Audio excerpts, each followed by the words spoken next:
Good morning, it's Karen from Simply Living for Him. I am here to do my daily encouragement video from God's Word. I hope these videos, you find them to be a blessing. Some of you have asked me lately what translations I use when I'm reading. I will try to always remember to tell you which one, because I do actually read different ones at different times. Today I'm going to read from the New Living Translation, the NLT, and I often do. It's this pretty little Bible here that I have. This is the one I like to just sort of sit and read and spend time with the Lord. If I'm doing more of a deep study, I like to use the NASB, the ESV, or the New King James Version. But I will tell you when I'm using different ones, or I will at least try to remember. But you can always ask. I would encourage you to read different translations because I like to compare translations. If you're really taking it into a deeper study and you're looking up words and different things like that, you can compare translations. But sometimes when I'm just like sitting with the Lord and just want to spend time with Him, I like to read my New Living Translation, which is what I'm going to read today. So I'm looking at Philippians today, and way back when I first began doing the devotional videos, it was back in, I think, March or April of 2020 when the whole world was locked down and we were all quarantined. And I remember at that time, I really was reading a lot from the book of Philippians because it always astounded me that Philippians is considered Paul's book of joy. And he wrote this book while he was actually jailed. So here he was being persecuted and in chains. But when you read the book of Philippians, you wouldn't ever think that. So, I mean, except for the parts where he says, remember my chains or something like that, where he talks about being jailed. But you would never realize, based on his attitude and the things that he's talking about, that, he was actually writing this from jail. And so I thought that was very appropriate when the whole world was locked down to really, remember that Paul himself was able to keep the cause of Christ as his priority. And because the gospel was always his priority, even in jail, he had great joy. He was able to minister to the world and to us today through his words, or through God's words, through him, even when the circumstances were obviously not ideal. And so I wanted to read to you from Philippians 2 today, starting in chapter 14. It says, "Do everything without complaining and arguing, so that no one can criticize you. Live clean, innocent lives as children of God, shining like bright lights in a world full of crooked and perverse people. Hold firmly to the word of life, then on the day of Christ's return, I will be proud that I did not run the race in vain and that my work was not useless." I would encourage you to continue reading. I mean, for time's sake, I'm just going to read you that tiny snippet. Read the entire chapter. Read the whole book of Philippians. I mean, it's 4 chapters.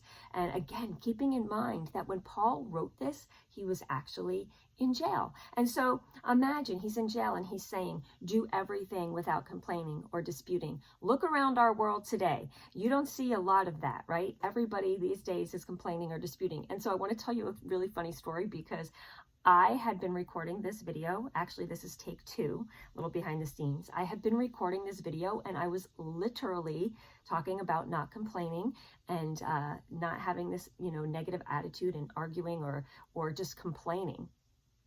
I think one of the translations actually says grumbling, so not grumbling. And as I was saying these words, my husband, he knocked on the door and interrupted the video and came in. And I was like, "Hey, I'm doing my devotional," or whatever. And he's like, "Oh, I'm sorry.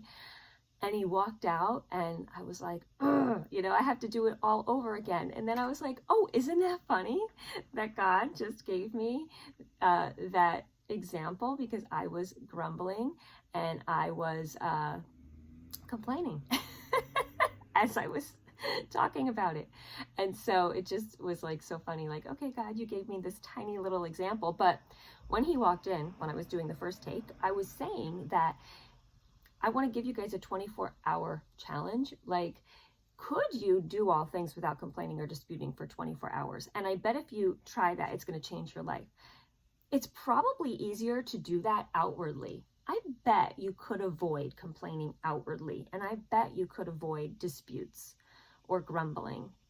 But could you avoid it even in your mind? And see, that's what just happened at the door. I was like, oh, it's fine, no big deal, I'll do it over. But inside I was like, I got to do it over. And then I was like, Karen, regroup your mind here, refocus your mind.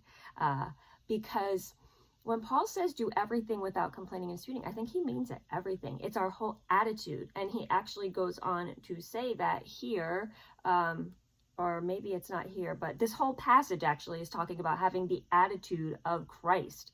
Yeah, it says back in verse 5, have the same attitude as Christ. I mean, Christ went to the cross, right?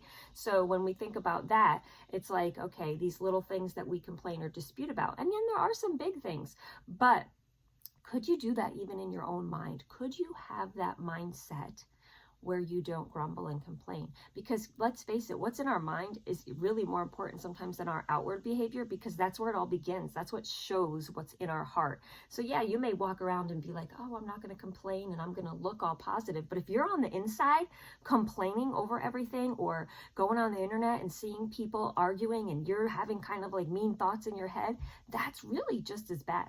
So here it says, do everything, not just when times are good, not just when you're getting your way, do everything without complaining and arguing. Because again, we want to have, as Christians and as people in the world, the unity that is desired of us. And it says, do all things without complaining and arguing, so that no one can criticize you. Live clean, innocent lives as children of God, shining as bright lights in this crooked and perverse world.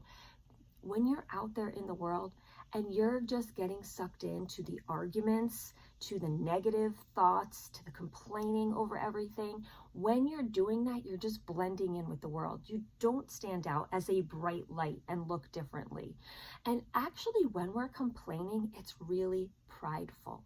So I believe that when we evaluate that, where does that come from? Complaining about everything, having that kind of critical spirit, that is very prideful, because that's saying, I want my way. I want things to be the way I want them to be, instead of a humble attitude as Christ had.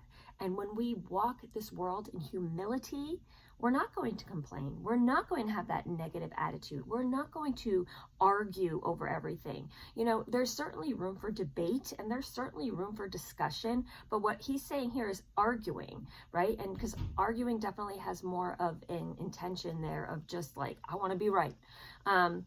Or sometimes arguing can turn into not a debate, but more of a screaming match. And so it says here, we want to be bright lights in this crooked and perverse world. So if you're out in this world and you're not getting sucked into the complaining, you're not getting sucked into the arguing, you're going to shine for Christ. And really, when the cause of Christ is our purpose, that's what, we want others to see. We don't want others to just see that we think we're right. We don't want to prove our point. I talked about that earlier this week. We want to remember that our purpose is for the cause of Christ, not for the cause of me, not for the cause of, what I want. It's for the cause of Christ. So when we keep that mindset, it's going to help us to not complain. It's going to help us to not argue. And it's going to help us shine like bright lights in this world. This world is dark, and this world needs more bright lights. This world needs Jesus. And so one way to show the world Jesus is to not act like it, right? To do all things without complaining, without disputing. And remember, it starts in your mind, and then it can go out into the world. So if you want to take on my challenge, my 24-hour challenge of not complaining, I bet all of a sudden, if we do that, we're going to realize how much we actually complain, like moment by moment, especially in our minds. So I want to hear from you. If you do that, I want to hear if it changed your life. Big airplane, I should say big airplane, little airplane, I actually see it. We live near one of those little tiny airports, so one just flew by. What was I saying? I want to hear from you. I want to hear if it changed you by really considering your thoughts a little bit more intentionally, and not complaining and not arguing. So let me know how that goes for you. And until the next time, I wish you all the blessings and joy in Jesus today.